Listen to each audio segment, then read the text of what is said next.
Hi guys, how are you? And this is a new video that I am uploading today.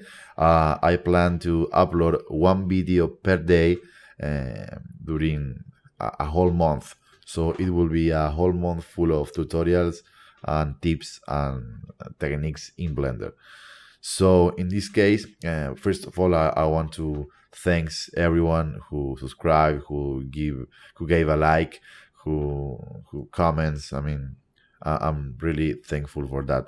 I received a lot of requests about nodes, about texture nodes, about how to set a node tree. So I thought that this will be a nice thing to do together. We will check how this node tree and principal shader works in a basic wood material. Okay, so first of all, I'm using Node Wrangler. Is inside the last versions of Blender, so you can activate it in the user preferences. Okay, if you don't have it, it's right here. You can check that.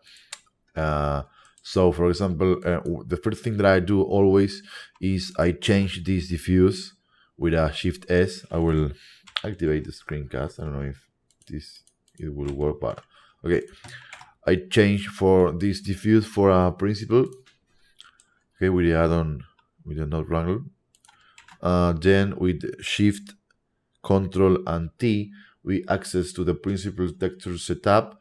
That if you have the right extensions of the textures, you will be able to select the ones you like. Okay, and then the add-on will, the principal shader will be filled with every texture in its place. Okay, so for example, we have the base color, we have the roughness, that in this case is a gloss map that it needs to be inverted. We have a normal map and a displacement. Lately, what I'm doing is I'm using a vector bump map for the normal and using the displacement in the height channel, in the height socket. Okay, so I'm not using it as a displacement. You can see that this is affecting the illusion of the height, Okay, so as you can see, if you set up this with these textures, you will have like a basic wood material that you can use if you want and if you are in a hurry. But what I do, I start tweaking a few things that I will show you. The first thing that I do is with a color ramp, I crunch the levels. I add the contrast of the map because I want to see like the crevices and I want to see these little imperfections.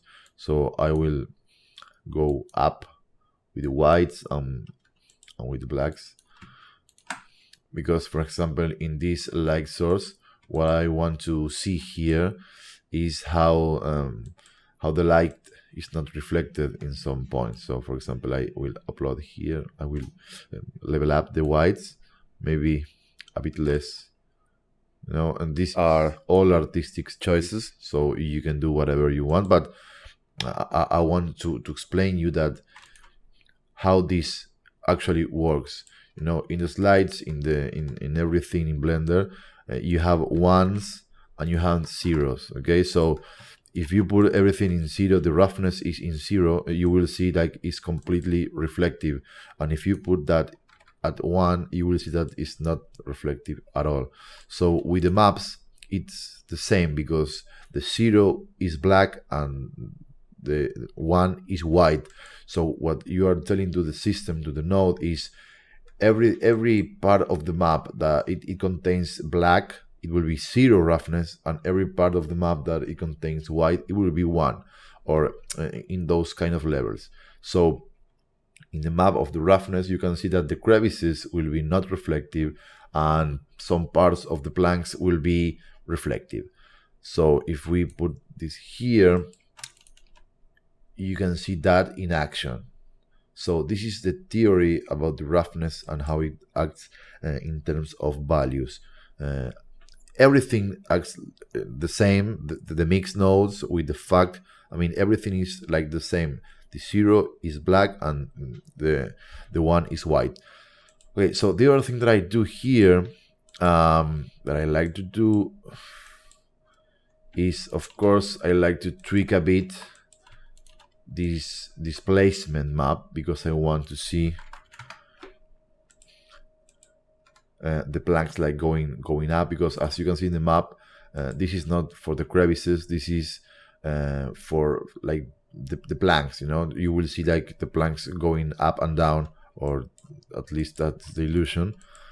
So I like to increase the distance, because I found this distance to be more attractive and appealing, and maybe I decrease a bit the overall strength of the map node.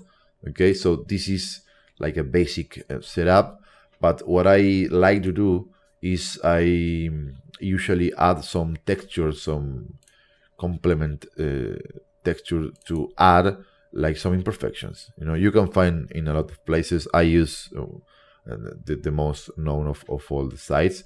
So for example, let me check this one. This is the one that I use a lot for floors like this. It's called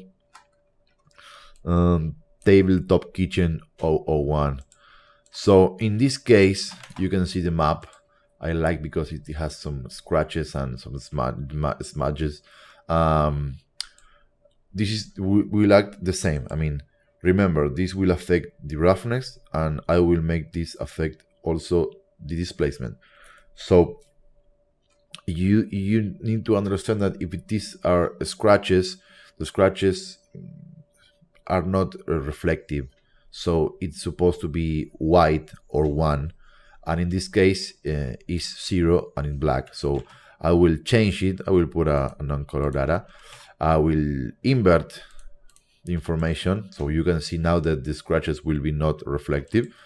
I will tweak it with a color ramp in order to have like better control, because I don't want all this mess. I want just a bit. So I will increase the black to have some scratches and maybe some smudges. Okay, and then with the node wrangler, I will press Alt and the right click, and you will create the operation. So now you can see that it's mixing the information. So as the mixing is the same in the 0, you will have all the information from the first socket, and in the 1 you will have everything from the second socket. So at 0.5 you will have like a mix, but I don't want to mix it. I want to have the primary roughness map at the top and add it a bit of this new map. As this is a white and black map, I'm telling, okay, just add the ones, and with the 0 you will not add anything, because you will add 0, so nothing happens. So if you can see here, the map is overwriting the information of the scratches over the roughness map. So if you put that in roughness, you will see now that that information is now in the overall texture. So this is almost looking good now.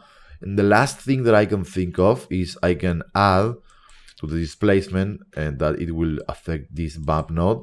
I will add also the scratches and the smudges. So for that case, for the displacement or the bump, you will have to know that the 1 will make everything like show like up, like it's gonna bump up, and the 0s it will bump down. Okay, and the grays will remain the same. So if we take a look again, the basic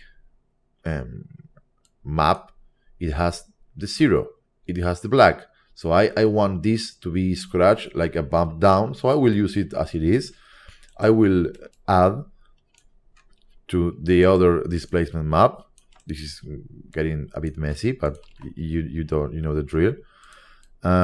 In this case, I will try to multiply, and you can see that in this case the multiply will take the information from the 0s and will add it to the other maps. Okay, so you can see here that everything is going visible, and this will override also the blanks.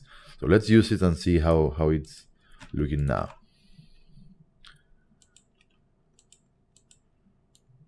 Okay, in this case, when I mix these two, the map understood that it also has to mix it with the displacement in the part of the roughness.